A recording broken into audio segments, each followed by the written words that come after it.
One question in a bakery and the entire room went silent. Is there any expired cake? It's my son's birthday. The thin man stood at the counter, his dark brown hand gripping an empty wallet, eyes refusing to meet the employee's gaze. What came back were looks of contempt, cold mockery, and a dismissal without mercy. But they didn't know that right behind him, the most powerful woman in the city had heard everything. And in just one afternoon, her decision would change a father's life forever. Could kindness reverse fate in a few short hours? Marcus Reed, a black single dad, pushed through the glass door of Belmont Patisserie just after 3 in the afternoon. The bell above the entrance chimed soft and delicate, a sound that didn't belong to him. Inside, everything gleamed. White marble counters stretched beneath glass cases filled with cakes that looked like they'd been painted by hand. The air smelled like butter and sugar and something expensive he couldn't name. He stood just inside of the doorway, hands shoved deep into the pockets of his work jacket.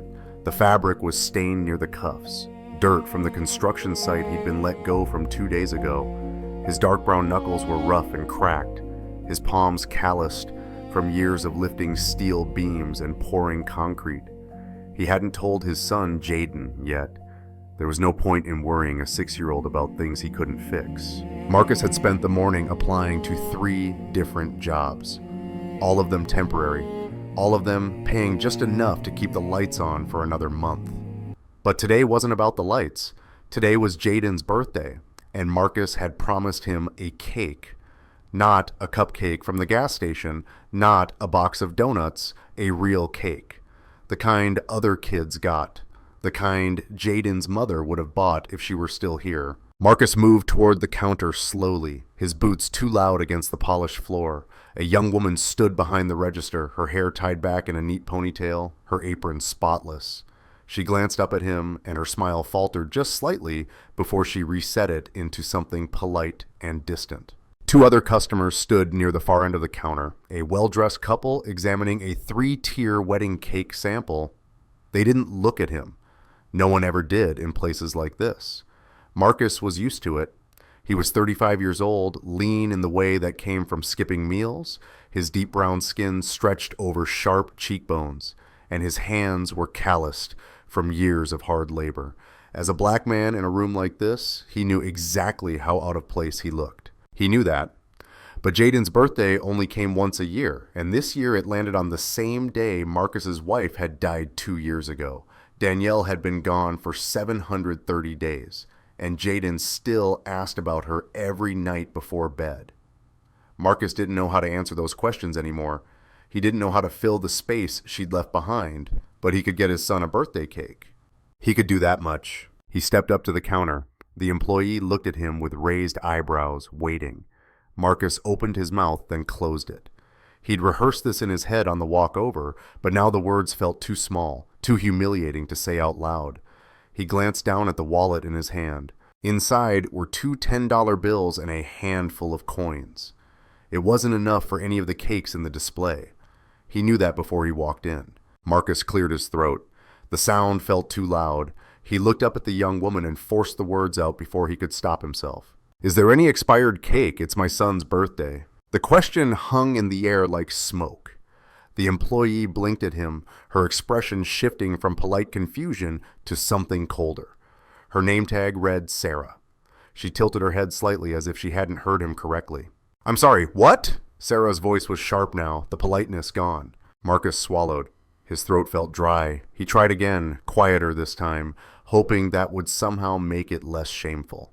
I was just wondering if you had any cakes that are about to expire or ones that didn't sell. It's my son's 6th birthday, and I just thought maybe. Sarah cut him off with a short, humorless laugh. She crossed her arms over her chest and looked him up and down, slow and deliberate, like she was cataloging every stain on his jacket, every worn seam in his jeans, every scuff on his work boots. We don't sell trash here, Sarah said. Her voice carried across the bakery, loud enough that the couple near the wedding cake turned to look. Marcus felt his face go hot. He kept his eyes on the counter, on the smooth white marble that reflected nothing back at him. Sarah leaned forward slightly, her tone dropping into something quieter but meaner. If you can't afford cake, maybe birthdays aren't for you. The words hit him like a fist to the chest. Marcus's dark brown hands tightened around his wallet. He wanted to say something back, wanted to defend himself, to explain that he wasn't asking for charity, just for something small, something that wouldn't go to waste anyway. But the words wouldn't come. They never did in moments like this. Behind him, someone laughed. It was soft, barely audible, but Marcus heard it. He didn't turn around. He just nodded once, a quick jerk of his head, and took a step back from the counter. His boots scraped against the floor. He turned toward the door, ready to leave, ready to go back to the apartment and figure out some other way to make Jaden smile today. But then a voice stopped him. It was calm, measured, and it didn't belong to Sarah. "Excuse me." Marcus froze. He turned halfway, just enough to see who had spoken. A woman stood a few feet behind him near the display of cream puffs and fruit tarts. She was tall, dressed in a dark coat that looked tailored. Her hair was pulled back in a way that suggested she didn't have time for anything unnecessary. Her face was unreadable, but her eyes were fixed on Sarah with the kind of intensity that made the room feel smaller. The woman stepped forward. She didn't look at Marcus. She walked past him, her heels clicking against the floor, and stopped directly in front of the counter. Sarah straightened immediately, her expression shifting from smug to uncertain in less than a second. The woman spoke again, her voice still calm, but there was something beneath it now, something that made Sarah's hands drop to her sides. "I'd like to see all of your freshest cakes," the woman said. She didn't ask, she stated it like a fact, like there was no other possible response. Sarah opened her mouth, then closed it. She glanced at Marcus, then back at the woman, and her face went pale. Recognition flickered across her features. Whoever this woman was, Sarah knew her, or at least knew of her. "Of course, Miss Whitmore," Sarah stammered. Her hands fumbled for a small bell on the counter, and she rang it twice. Another employee appeared from the back, an older man in a white chef's coat, and Sarah whispered something to him quickly before turning back to the woman with a forced smile. Marcus stood frozen near the door. He didn't know what was happening. He didn't know who this woman was or why she'd stepped in.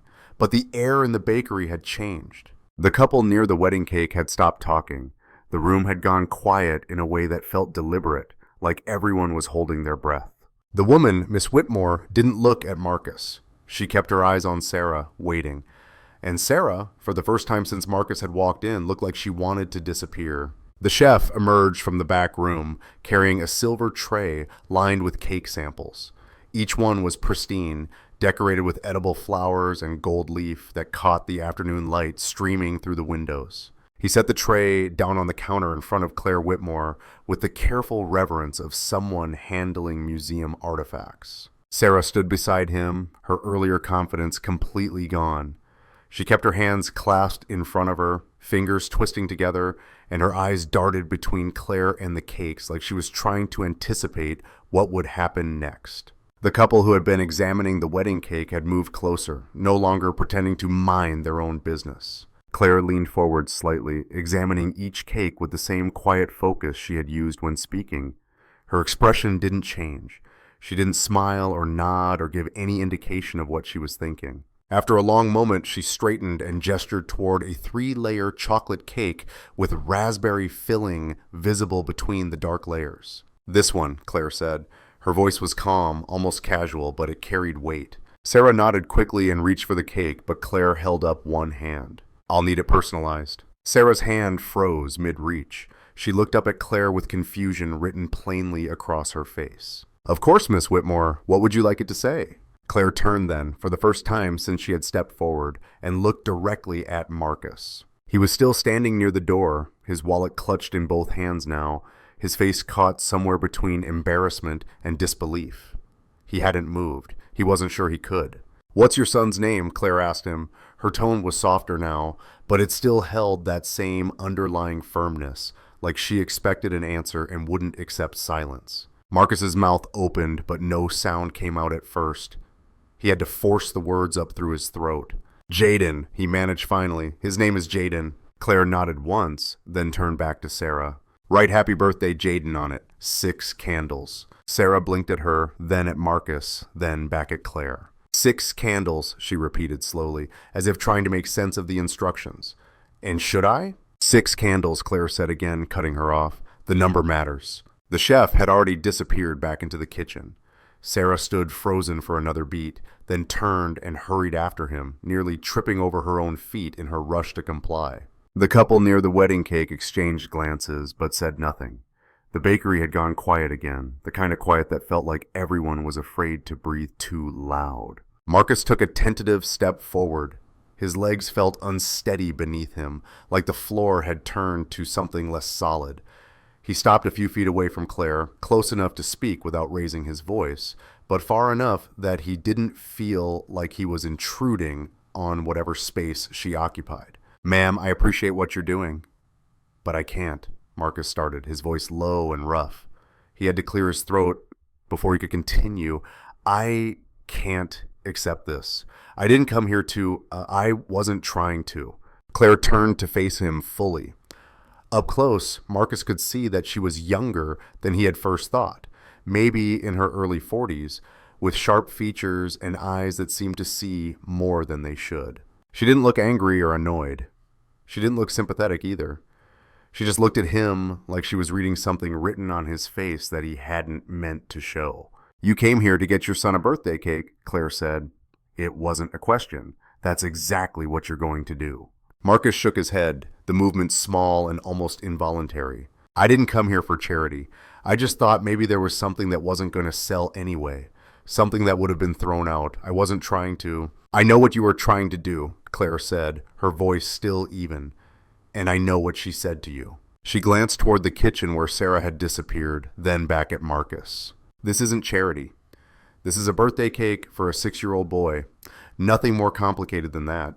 Marcus felt something crack open in his chest, something he had been holding closed for a long time. He looked down at his hands, at the wallet he had been gripping so tightly that his dark knuckles had gone even whiter at the joints. $20 and some coins. That's what he had to his name until the unemployment check came through next week. $20. And he had been willing to spend all of it on day-old bread, shaped like a cake if it meant keeping his promise to Jaden. "I can't pay for that cake," Marcus said quietly. The admission felt like swallowing glass. "I don't have enough." Claire didn't respond right away. She just watched him, and Marcus couldn't tell if she was judging him, or measuring him, or something else entirely. When she finally spoke, her voice had lost some of its edge. "Then don't pay for it," Claire said simply.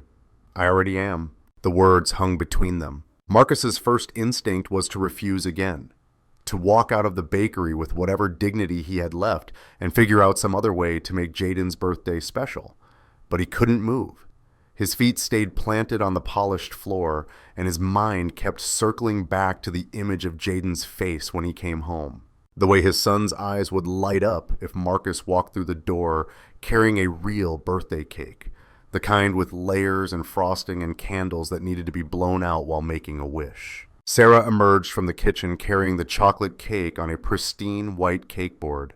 It was beautiful, almost obscenely so, with fresh raspberries arranged in a perfect circle on top and 6 small candles placed evenly around the edge. Written in elegant script across the top layer were the words, "Happy Birthday," Jaden in dark chocolate icing that gleamed under the bakery lights. She set it down on the counter with exaggerated care, then stepped back and folded her hands in front of her.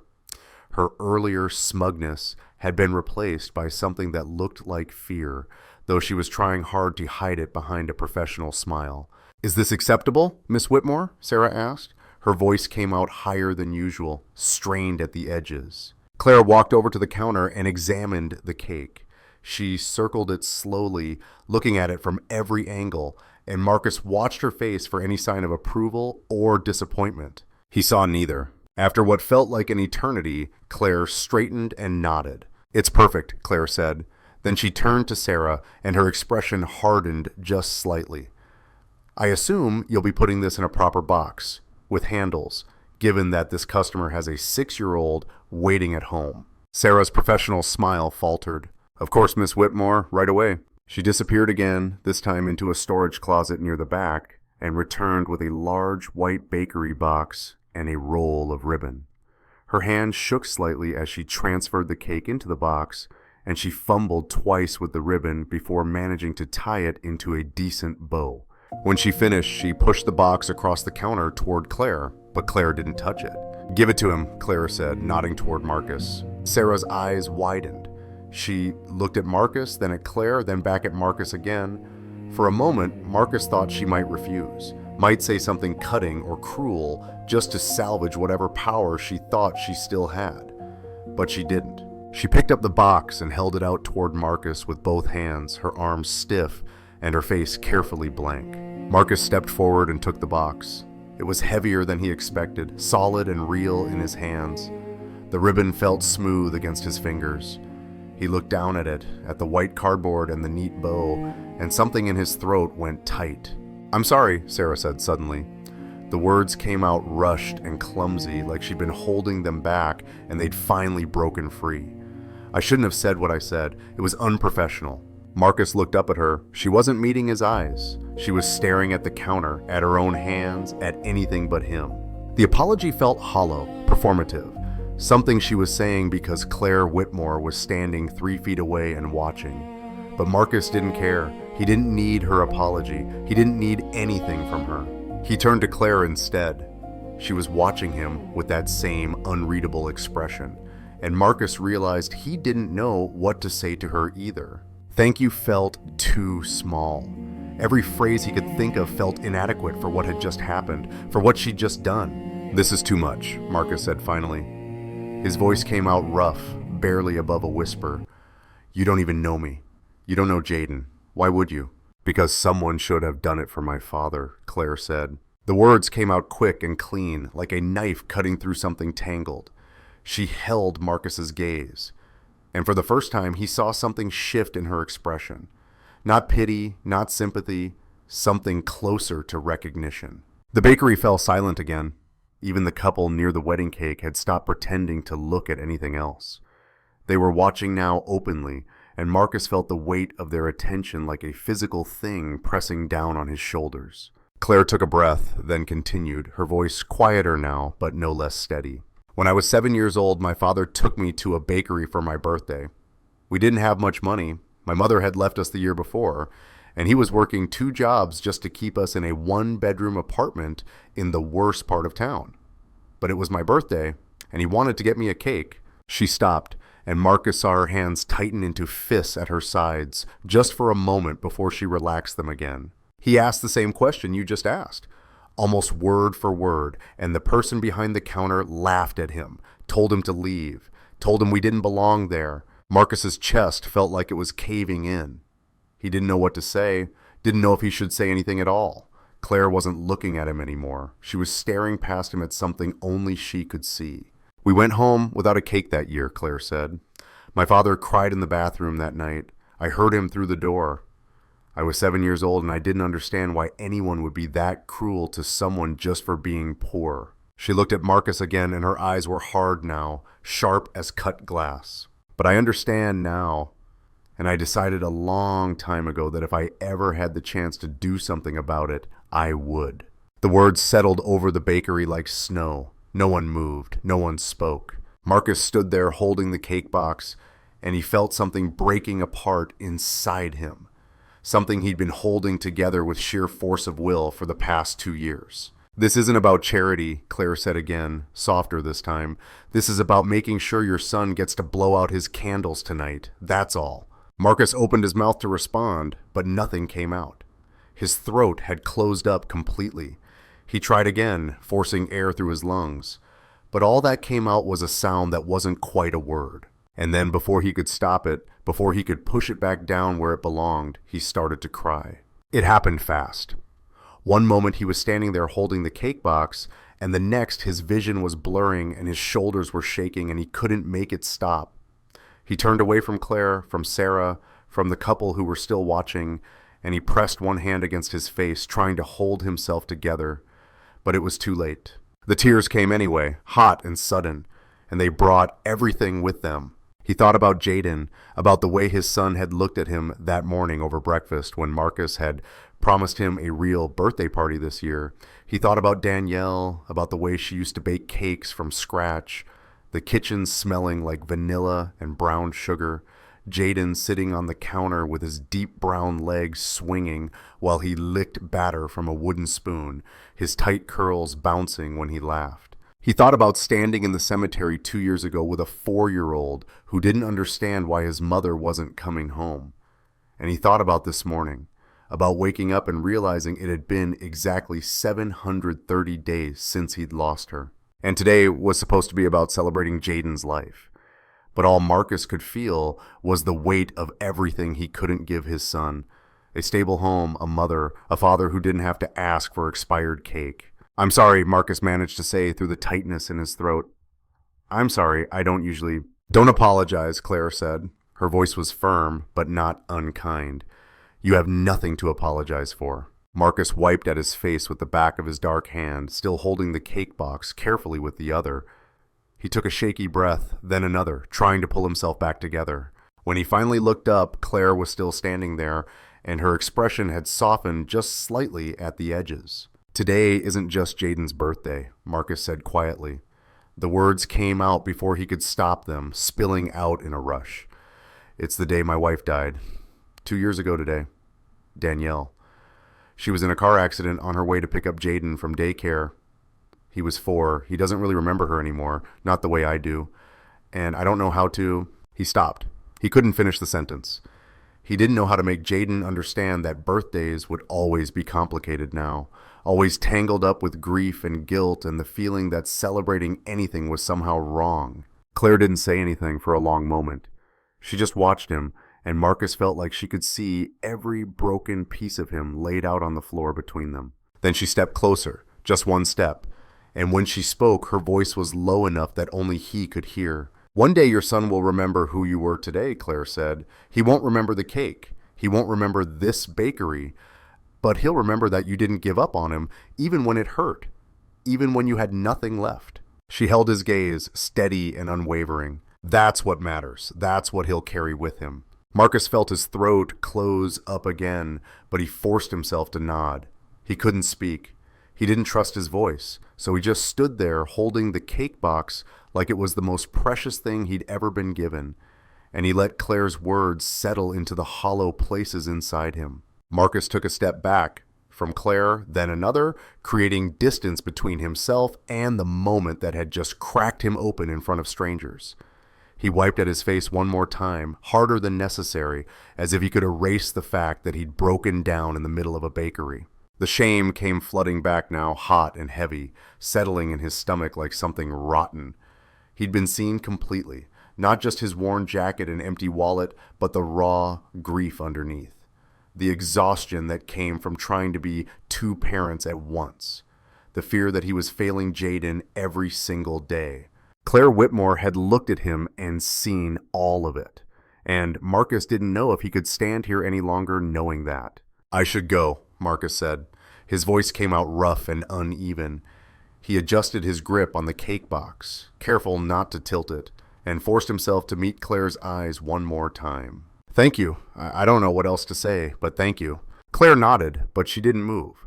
She stood there with her arms at her sides, watching him with that same steady gaze that had started all of this. Behind her, Sarah was pretending to organize something on the counter, and the couple near the wedding cake had finally looked away, murmuring to each other in low voices that Marcus couldn't make out. Marcus turned toward the door, but before he could take more than 2 steps, Claire spoke again. "Wait."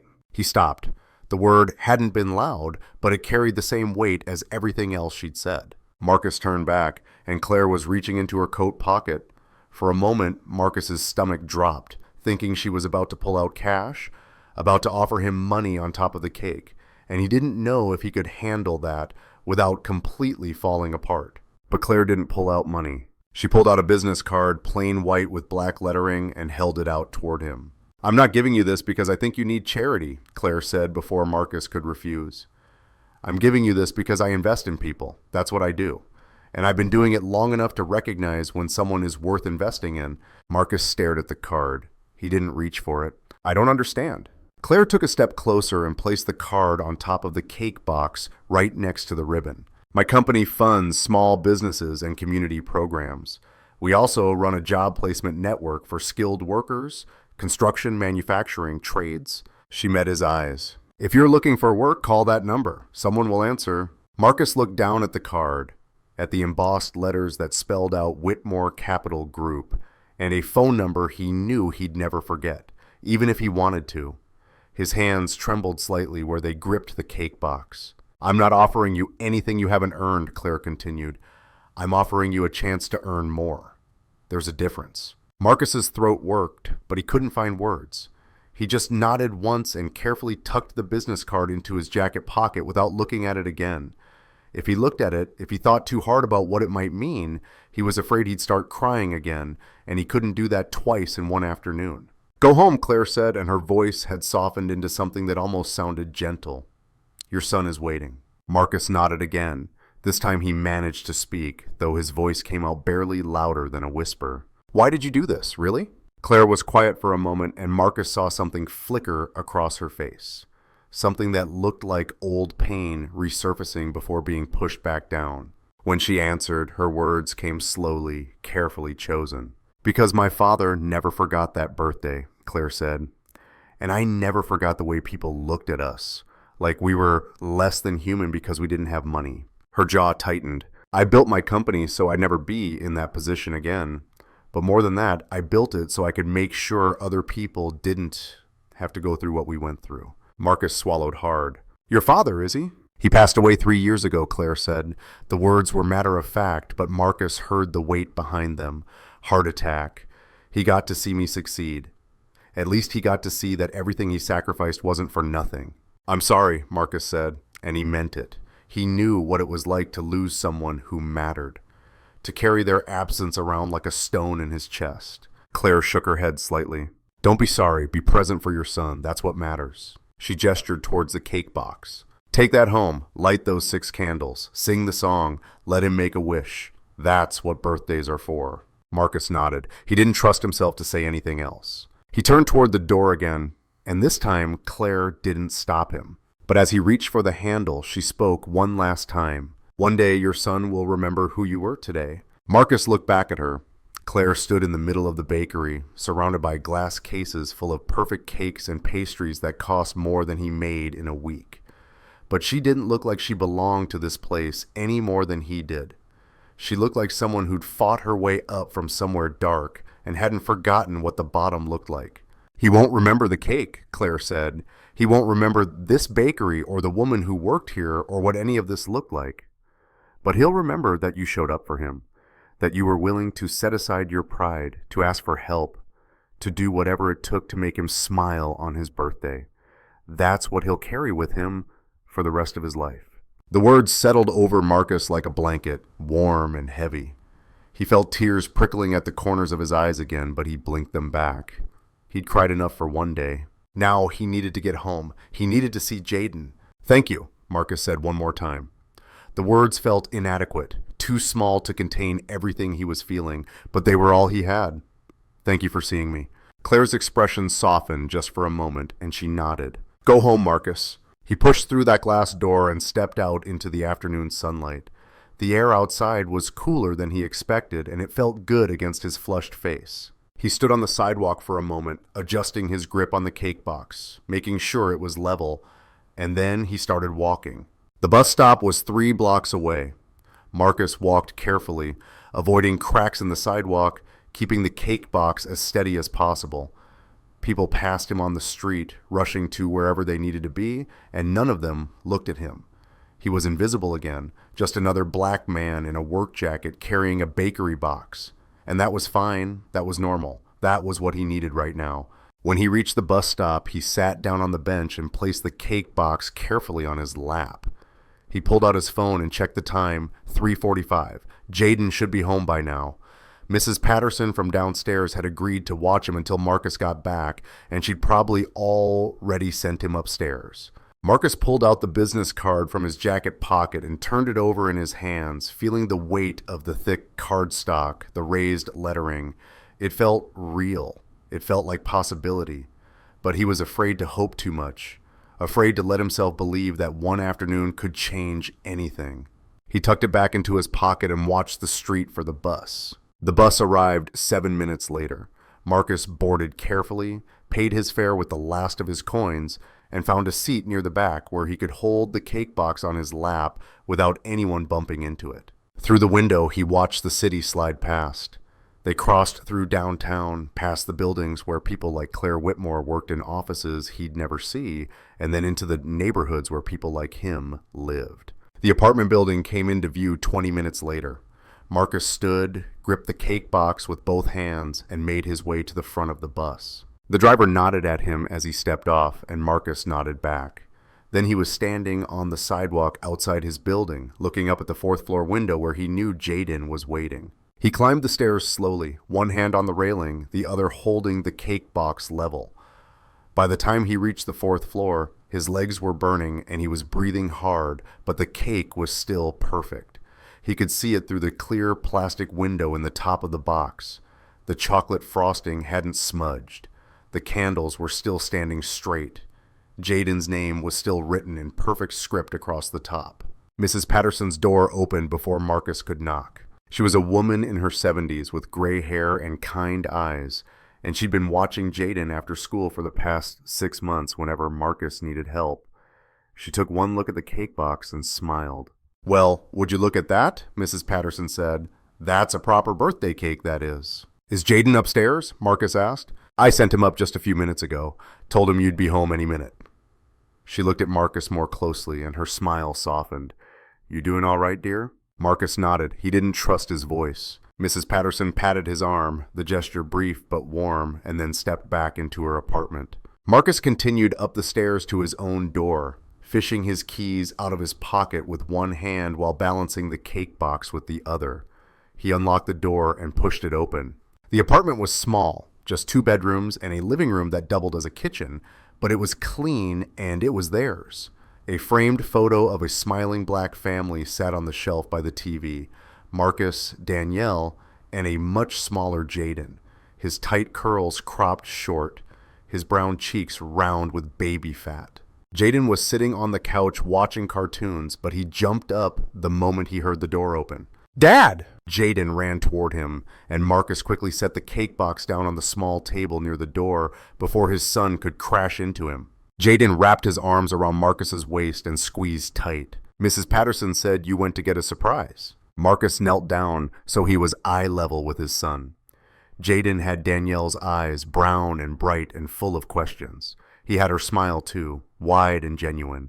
His deep brown skin and small tight curls were a mirror of Marcus's own, and every time Marcus looked at him, he saw her reflected back. "Happy birthday, buddy," Marcus said. He reached over and pulled the cake box closer. "I got you something special." Jaden's eyes went wide when Marcus opened the box. He stared at the cake like he couldn't quite believe it was real. "Is that for me?" "All for you," Marcus said. "Well, I might have a slice, but mostly for you." Jaden reached out one hand, then pulled it back like he was afraid touching the cake would make it disappear. "It has my name on it." "It does," Marcus said, "and 6 candles, one for each year. Can we light them now?" Jaden looked up at Marcus with so much hope in his eyes that Marcus felt his chest tighten again. "Absolutely," Marcus said. He stood and carried the cake box to the small kitchen counter, then found a lighter in the drawer. He lit each candle carefully, watching the small flames flicker to life. When all 6 were burning, he turned off the overhead light, and the apartment dimmed into something softer, warmer. "Make a wish," Marcus said. Jaden closed his eyes and scrunched up his face in concentration. Marcus watched him, memorizing this moment, the way the candlelight caught in his son's curls, the serious expression on his 6-year-old face. Then Jaden opened his eyes, leaned forward, and blew out all 6 candles in one breath. "What did you wish for?" Marcus asked. Jaden grinned up at him. "Can't tell you, then it won't come true." Marcus laughed, a real laugh that surprised him with how good it felt. "Fair enough." They ate cake on the couch, just the 2 of them, and Jaden told Marcus about his day at school, about the drawing he'd made in art class and the game they'd played at recess. Marcus listened to every word, present in a way he hadn't been in weeks, and he realized that Claire had been right. Jaden wouldn't remember the bakery. He wouldn't remember the woman behind the counter or the business card in Marcus's pocket. But he'd remember this: his father showing up. His father keeping his promise. His father making sure his birthday mattered. And maybe, Marcus thought, That was enough. Maybe that was all it had ever needed to.